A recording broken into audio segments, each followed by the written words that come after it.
ITV's Good Morning Britain local weather. Hello, good morning. There will be some cloud around at times today, but thinning and breaking, and I think all parts of the region seeing some bright if not sunny spells throughout the day. In the sunshine, still feeling fairly pleasant for mid-May. By the afternoon, 12 or 13, but that is still a little bit below the average for the time of year. But the winds should be light, just a slight chance of a shower out of thicker cloud over the hills. Have a good one. Well, I am back with more in around an hour's time, but for now it's back to Piers and Susanna.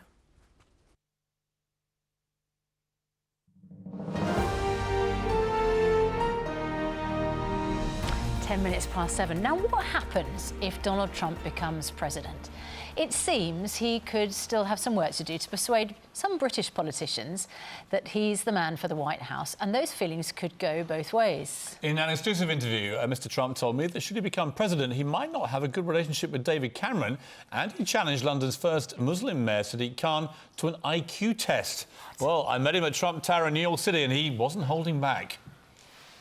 Donald, it's good to see you. Good to see you. Back in your home city of New York. Right. I don't think most people thought you'd get this far. I mean, in England, there's been this extraordinary story of Leicester City Football Club, who were 5,000 to 1 outsiders to win the Premier League, and they pulled it off. Are you the Leicester City of this presidency race? It's an amazing story.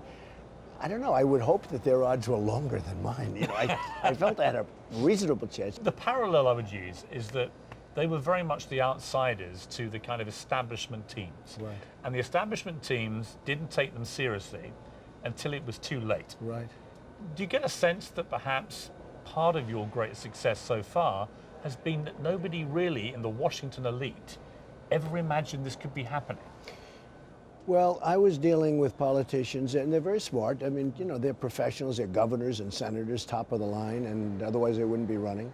And I think they did take me seriously, actually, but some would go after me early, and you know I'm a counterpuncher, and I would hit back hard. But I think they took me seriously. Probably some didn't. Those same people are now saying, all right, but there's not any chance at all this man can become president of the United States. Can you? Well, I think I can. I mean, certainly I took out some very, you know, smart people, powerful people, and we have Hillary Clinton left, and she's a very flawed candidate. She's going to be horrible on jobs. She's going to be horrible on just about every subject that I can think of. But she's still a Clinton, and, you know, they're formidable, but I think I'll beat her, and the polls are now showing that I'm leading in some of the most important states. We have a new mayor of London, Sadiq Khan. He's the first Muslim mayor. Congratulations. He's been quite critical of you, as you know. He's attacked you for being ignorant. He says that if you're president, you'll make both our countries... Let's do an IQ test. Ignorance. He says you will make both our countries less safe. He says, I hope Donald Trump loses the election. My message to Donald Trump and his team is your views of Islam are ignorant. All right. Well, when he won, I wished him well. Now, I don't care about him. I mean, it doesn't make any difference to me about him. Let's see how he does. I mean, let's see if he's a good mayor. Are you offended by what he says? Yeah, I am, because he doesn't know me, never met me, doesn't know what I'm all about.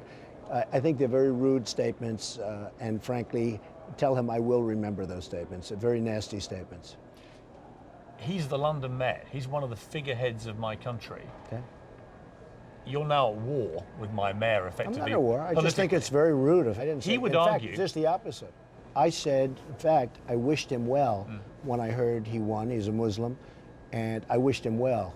So I didn't hear this, but if you tell me he said that, I believe you 100%. I think it's very, I think it's ignorant for him to say that. What he says is that this is a response to you calling on that memorable day that we all remember, you standing there and saying Donald J. Trump calls for an immediate ban on Muslims coming into America. Temporary ban. Right. Yeah. In the last couple of days, you've slightly tempered that and said it was a suggestion. Let's clarify exactly what you mean. People in Britain, some people think you wanted every Muslim thrown out of the country. Right. What is your actual belief about Muslims in America? First of all, I'm not the president. Everything's a suggestion. But we have a tremendous problem with radical Islamic terror. We have a tremendous problem. And if you look at it worldwide, the world is blowing up. And it's not people from Sweden that's doing the damage, okay? So we have a real problem, and we have to discuss it. I have many Muslim friends, and they come over. Not all of them, I have to say. But I was with one the other day, one of the most successful men. He's Muslim. He said, Donald, you have done us such a favor. You have brought out a problem that nobody wants to talk about. You're not anti-Muslim. Absolutely not. I am not. How would you categorise what you feel? I'm anti-terror. There's something going on that's not good. There's something going on that's very bad. There's something that you're not understanding, and maybe the mayor of London is not understanding. David Cameron has refused to retract what he said about your comments about Muslims. He says they were stupid, they were divisive, and they were wrong. What's your response? Honestly, I don't care. It doesn't matter. I mean, it's fine. But if you're president and he's the British Prime Minister... It looks like we're not going to have a very good relationship. Who knows? I hope to have a good relationship with him. But it sounds like he's not willing to address the problem either. People can pretend like it's not existing. But take a look at London. Take a look at certain sections of some cities throughout Europe and throughout the world. It is a disaster. And the police are, they want nothing to do with it. It's as bad as it gets. Now, we don't have to talk about it, or we could. And I will tell you this. Would you like David when Cameron, it was brought up, would you like him to withdraw the particular comments that you're stupid, divisive and wrong with your view about Muslims? Well, number one, I'm not stupid, okay? I can tell you that right now. Just the opposite. Number two, in terms of divisive, I don't think I'm a divisive person. I'm a unifier. Unlike our president now, I'm a unifier.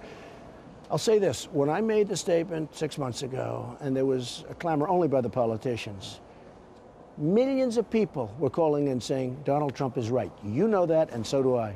People that live in Great Britain and people that live all over the world were saying Donald Trump is right. The problem with taking such a position is that you get a lot of decent, law-abiding Muslims who feel really offended and they feel targeted and under attack. What can you say to them? Here's what I say to them.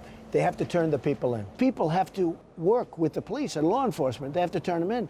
They're not turning them in. They got to play ball. Now, if they're not going to play ball, it's never going to work out. If you had your time again, given how divisive and controversial it's been, would you rephrase what you said about banning Muslims from America? Have you thought about that? It got people thinking. Whether it's good for me or bad for me, I don't really care. It got people thinking. And you have to understand, I'm not against any religion, but there is something happening there there's something bad going on there. There's something very bad going on there, and we have to get to the bottom of it. He says he's not against any religion, but there's only one religion he is targeted with this temporary ban coming into the United States. Well, he calls his Sadiq argument, of course, Khan is rude and ignorant, hang on a moment, and says that he will remember Sadiq Khan, our mayor, a democratically elected mayor of London. He said he will remember those statements. And then he says to you, that old line about, I can't be against Muslims, some of my best friends are Muslims. Yeah, I think he doesn't think that he's anti-Muslim. He thinks he's anti-terrorist. And who isn't? Well, but he says that most of the terror attacks right now around the world are being committed by Islamic fundamentalists. And most of them being committed against Muslims. Entirely true. Yeah, entirely true. So, Look, in fact, I think Muslims suffer most in these terror attacks. Absolutely. But, we've had Muslim leaders on the show who are also, not in denial, but are definitely trying to downplay this fact that when you look at what happened in Brussels, in Paris, these acts are being committed often by terrorists who are living in communities where somebody must know what's going on. That's his point. And I think a lot of people are concerned about that. So somewhere between the two positions is a logical, rational debate that needs to be had. We're going to discuss that with the Mayor of London tomorrow. With Sadiq Khan. It'll be fascinating to see what he has to say about that and whether Sadiq Khan will concede that there is a problem or not. Maybe he doesn't think there is. But I think between them, I would get him in the room. Imagine Sadiq Khan and Donald Trump in a room debating But you can't Muslims. imagine that at the White House because under his temporary ban, Sadiq Khan wouldn't be invited.